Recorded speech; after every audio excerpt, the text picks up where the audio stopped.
Assalamualaikum warahmatullahi wabarakatuh. Bertemu lagi dengan saya Ahmad Syarif Ihsanuddin. Pada pertemuan sebelumnya kita telah mempelajari tentang perubahan entalpi dengan kalorimeter dan penentuan perubahan entalpi berdasarkan data perubahan entalpi pembentukan standar. Pada pertemuan kali ini kita akan mempelajari tentang penentuan perubahan entalpi berdasarkan hukum Hess. Penentuan perubahan entalpi berdasarkan hukum Hess. Nah, tujuan pembelajaran kita kali ini agar siswa dapat menghitung perubahan entalpi berdasarkan hukum Hess menggunakan diagram tingkatan energi. Dan siswa dapat menghitung perubahan entalpi berdasarkan hukum Hess menggunakan diagram siklus. Apa itu pengertian hukum Hess? Hukum Hess dikemukakan oleh Germain Henry Hess pada tahun 1840. Hess menyatakan bahwa kalau reaksi tidak bergantung pada jalannya reaksi, namun bergantung pada keadaan awal dan akhir reaksi. Satu reaksi dapat berlangsung lebih dari satu tahap, atau perubahan entalpi keseluruhan reaksi adalah jumlah perubahan entalpi dari setiap tahap reaksi. Nah, hukum Hess dapat dibuat dalam dua bentuk. Yang pertama, diagram tingkatan energi dibuatkan dengan skala tanda panah atas atau dalam kurung plus dan ke bawah dalam kurung min. Dan yang kedua, diagram siklus yang membentuk suatu lintasan. Ini contoh diagram siklus, diagram tingkatan energi reaksi karbon dengan oksigen membentuk CO2 menurut dua lintasan.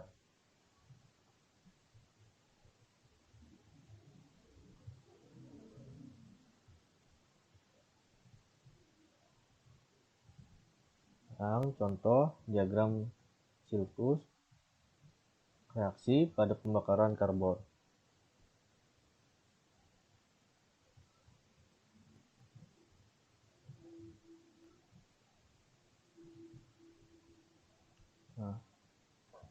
Contoh diagram reaksi pembentukan gas nitrogen dioksida NO1 sebagai berikut.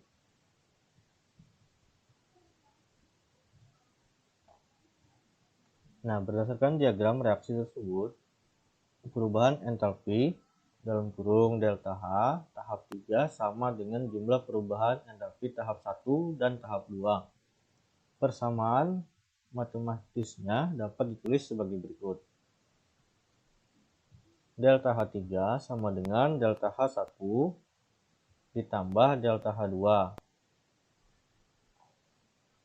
Ini delta H3 sama dengan delta H1 ditambah delta H2.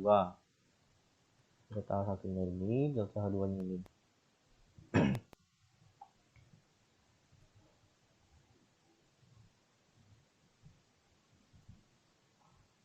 Nah, penentuan perubahan entalpi tersebut sesuai dengan hukum Hess yang menyatakan hal berikut. Yang pertama, apabila suatu reaksi dapat dinyatakan sebagai jumlah aljabar, kalau reaksi juga merupakan penjumlahan aljabar dari kalor yang menyertai reaksi-reaksi tersebut.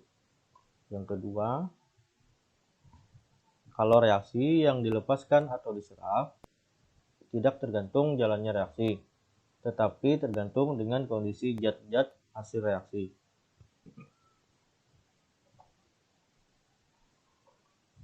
Nah, hukum Hess dinyatakan sebagai berikut. Delta H sama dengan delta H1 ditambah delta H2 ditambah seterusnya. Sekarang ini contoh.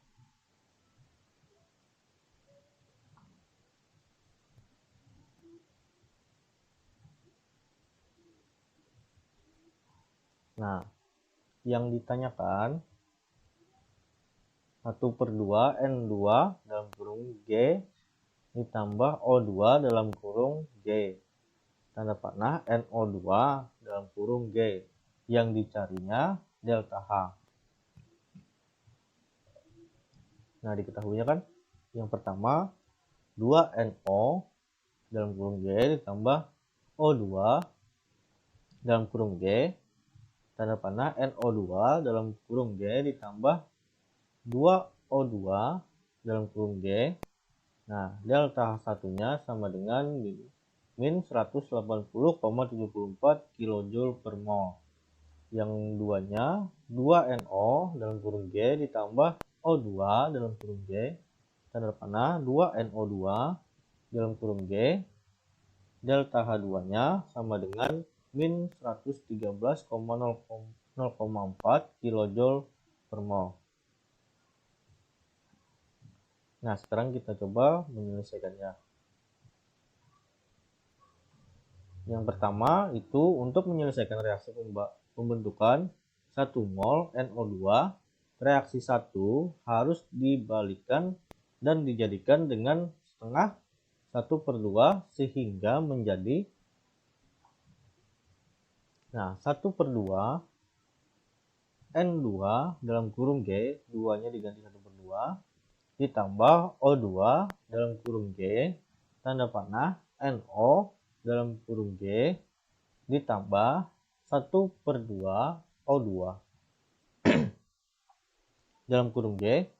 Nah, delta H1-nya min 180,74 kJ per mol.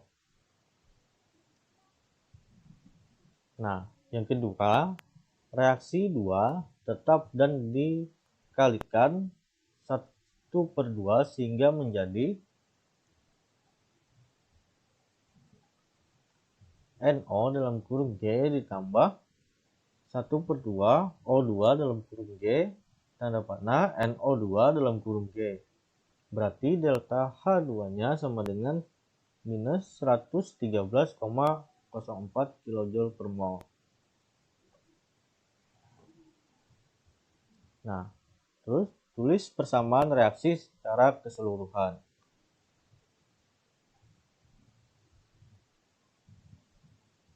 Nah, 1/2 N2 dalam kurung G ditambah O2 dalam kurung G, tanda panah NO dalam kurung G ditambah 1/2 O2 dalam kurung G. Delta H1 sama dengan minus 180,74 kJ per mol. Terus NO dalam kurung G ditambah 1/2 O2 dalam kurung G, tanda panah NO2 dalam kurung G, delta H2 sama dengan min 113,04 kJ per mol. Nah, sekarang kita jumlahkan persamaannya dulu. Nah, hasilnya 1/2 N2 dalam kurung G ditambah O2 dalam kurung G, tanda panah NO dalam kurung G. Berarti delta H3-nya sama dengan plus 33,85 kJ per mol. Nah, jadi delta H reaksi 1/2 N2 dalam kurung G ditambah O2 dalam kurung G, tanda panah NO dalam kurung G, delta H3-nya sama dengan plus 33,85 kJ per mol.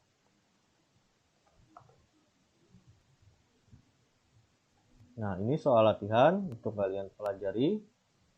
Nah, dari siklus di samping ini, perubahan entalpi reaksi sama dengan CaO ditambah H2O, tanda panah Ca dalam kurung buka kurung OH tutup kurung 2 adalah